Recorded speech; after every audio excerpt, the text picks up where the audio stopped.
Hello, my beautiful sunshiners. Today I wanted to delve into a topic that's close to many people's hearts, but often stays tucked away in the shadows. And it's about building confidence and navigating through bouts of anxiety and overwhelm. Sometimes I get clients that come to me and they they fill in my form and it'll say something like, I feel anxious and depressed and that sort of thing.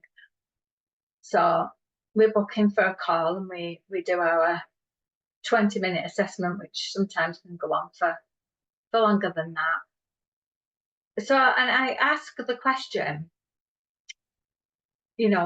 what is it that's bothering you?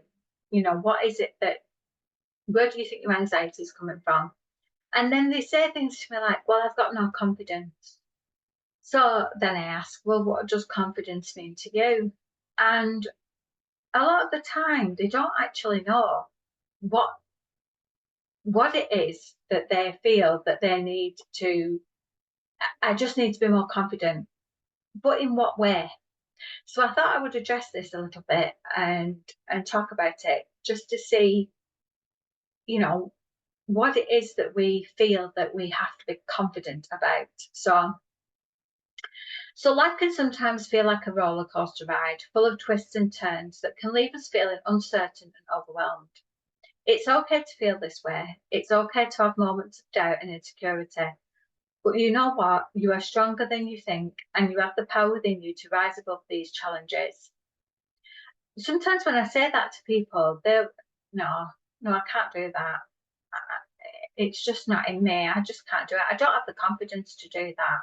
But when we start digging and uncovering things, you find that the confidence was there all along. They just put it away somewhere in a little box. And not, or they've had it knocked out of them by a family member, a partner, a colleague, a boss. So sometimes it's not lost. It's just that you've covered it over a little bit. So I want to let you into a little secret. Confidence isn't about having all the answers or never feeling afraid. It's about embracing your authentic self, flaws and all, and believing in your ability to overcome whatever comes your way. It's about recognizing your worth and knowing that you are deserving of love, success, and happiness. People don't actually see that. They don't see that they have it all within inside them already, and they just think that it's about having all your ducks in a row, or knowing what all your levels are and all that kind of stuff. And it's really not about that at all. And I think in the misunderstanding of it, people get so confused, and then they get angry, and then they get upset, and then they get down and depressed about it because they don't feel like themselves anymore. They feel like they've lost something along the way, or that they feel like they're letting themselves down and that sort of thing. So just remember that you don't have to have all your ducks in a row. You don't have to have all the pieces of the jigsaw all together. You can have pieces that are a bit out of line, and you can just get them back to where they should be once you've figured out what it is that confidence means for you. So why do people often say, I want to build my confidence? Confidence isn't something we're born with. It's something we cultivate over time. It's a journey of self-discovery and self-acceptance. People often say they want to build their confidence because they want to feel empowered. They want to step into their true potential, and they want to live their lives with courage and conviction. But you're doing that every day anyway, and if for some reason it doesn't feel like that, then it's probably something else that's going on, some other issue somewhere that's going on that you've not quite figured out what that is yet. So how do we navigate through these moments of anxiety and overwhelm? And I just want to give you a few little tips that'll help you if you're feeling that you've lost your confidence. So the first one is self-compassion. Be kind to yourself, especially during difficult times. Treat yourself with the same love and understanding that you would offer to a dear friend. Because that, I can tell you now that we are so hard on ourselves. I'm really hard on myself. I tell myself off. I tell myself that I'm letting myself down. I'm letting my husband down.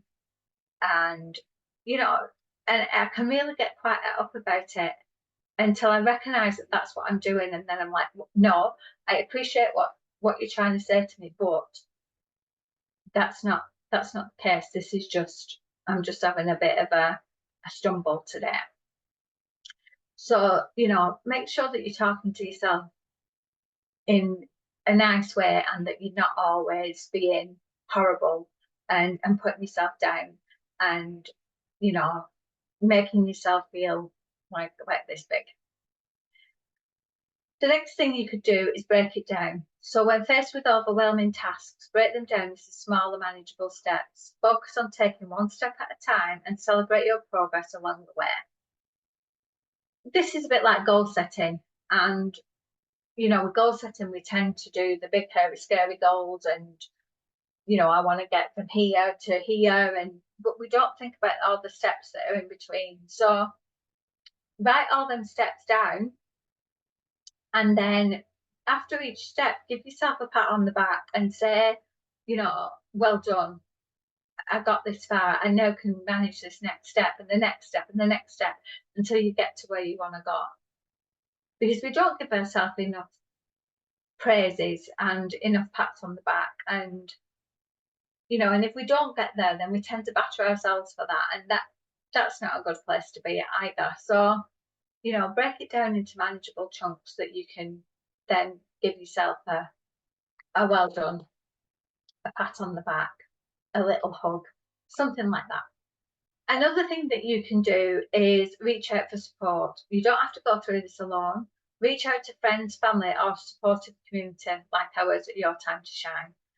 That's my Facebook group. If you want to come and join the group, you know, you're more than welcome. Everybody's welcome in there. And it's only a small group at the moment, so that's lovely because you can share things and talk about stuff. So it's a nurturing space where you can find encouragement, share your experiences, and receive support from fellow sunshiners who understand what you're going through.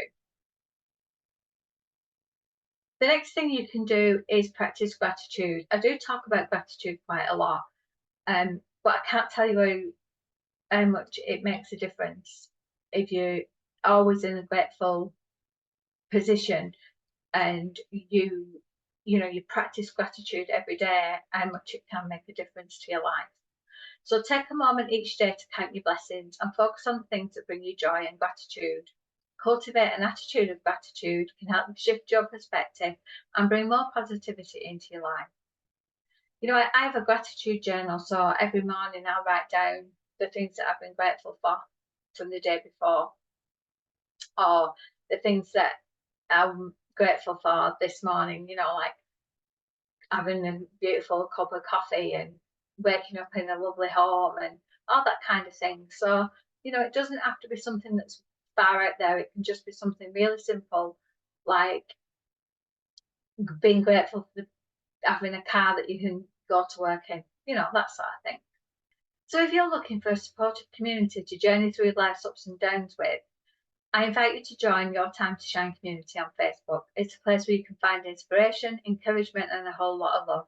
And together we can navigate through these challenges and celebrate our victories, big and small.